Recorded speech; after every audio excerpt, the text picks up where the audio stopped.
आए देखी आज जौन शादी के उपलक्ष्य में होनी बस्ती बानी जा जौना बिटिया के शादी खातिर सत्येंद्र चाचा के आग्रह पे बुलावे पे निकाल बन जा उनका बेटी की शादी बा।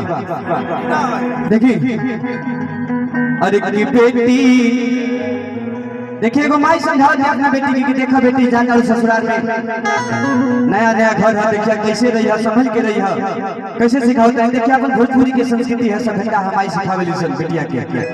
अरे की बेटी ससुराल में रही है तू चांद बन के कि सबके पुतरी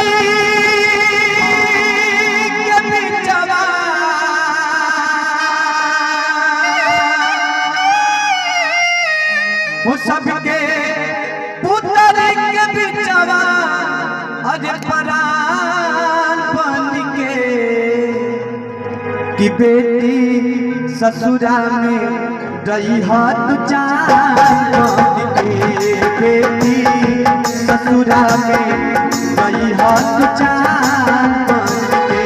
वो सबके पुतरी के बिचवा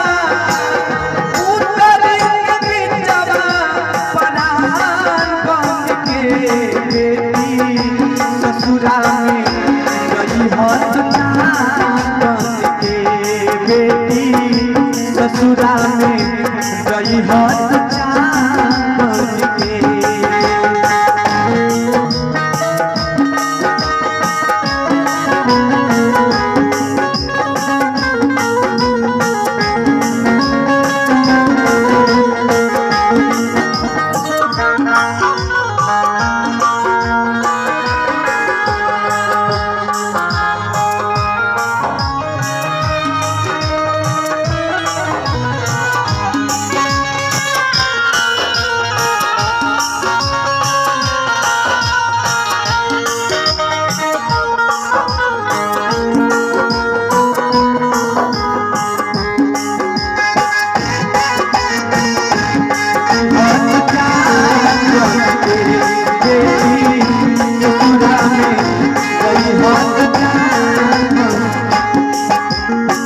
देखिए माई सिखा का बिया कि निस दिन सासु के चरण दबई हो,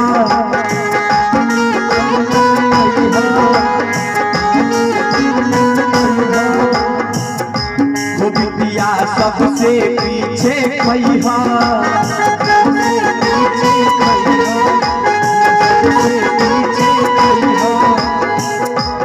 निस दिन सासु के चरण दबई हो, बेटी सबसे पीछे खई हो। निस दिन सासु के चरण दबई हो, बिटिया सबसे पीछे खई हो, सबसे पीछे खई हो। ससुर के पास जब खड़ुआ पानी गिरी हो धोबे के पौवा,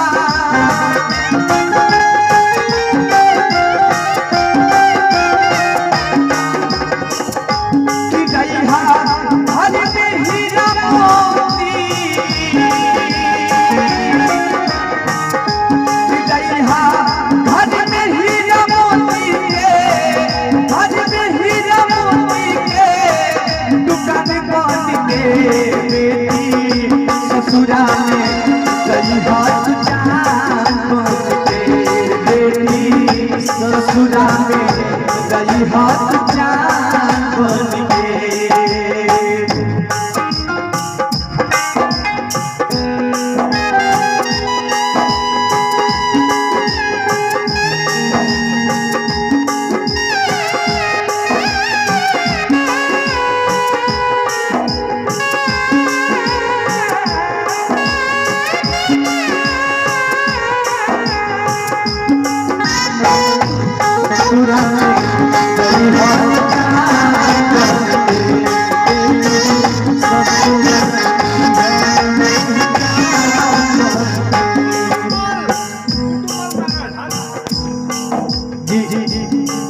देखिए पुरस्कार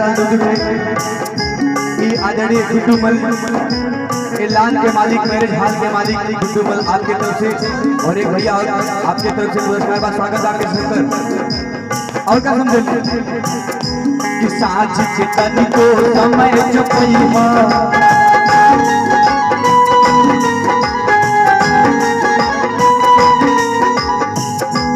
छोटहन लइकन के पढ़ैया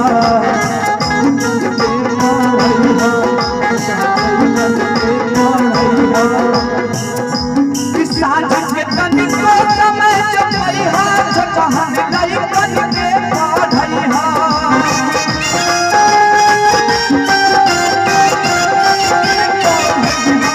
कि बेटी के हुए के आहत कहिया मुखड़ा घूमत में छुपैया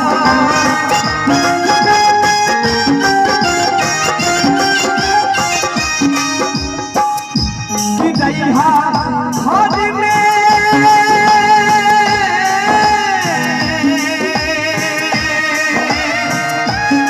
कि दैहा आजा हाथ पूछ के आजा हाथ पूछ के बिहान बन के बेटी ससुरा में गई हाथ जान बन के बेटी ससुरा में गई हाथ जान बन के सबके उतर के बियावा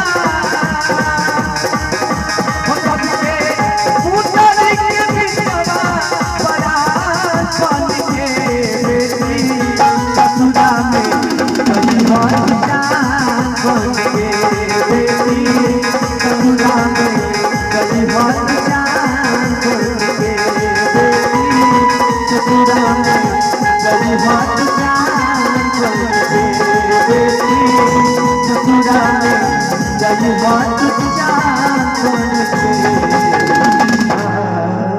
प्रणाम बहुत बहुत और वैसा प्यारी से तालियां दीजिए किसी भी कलाकारों के लिए और आइए।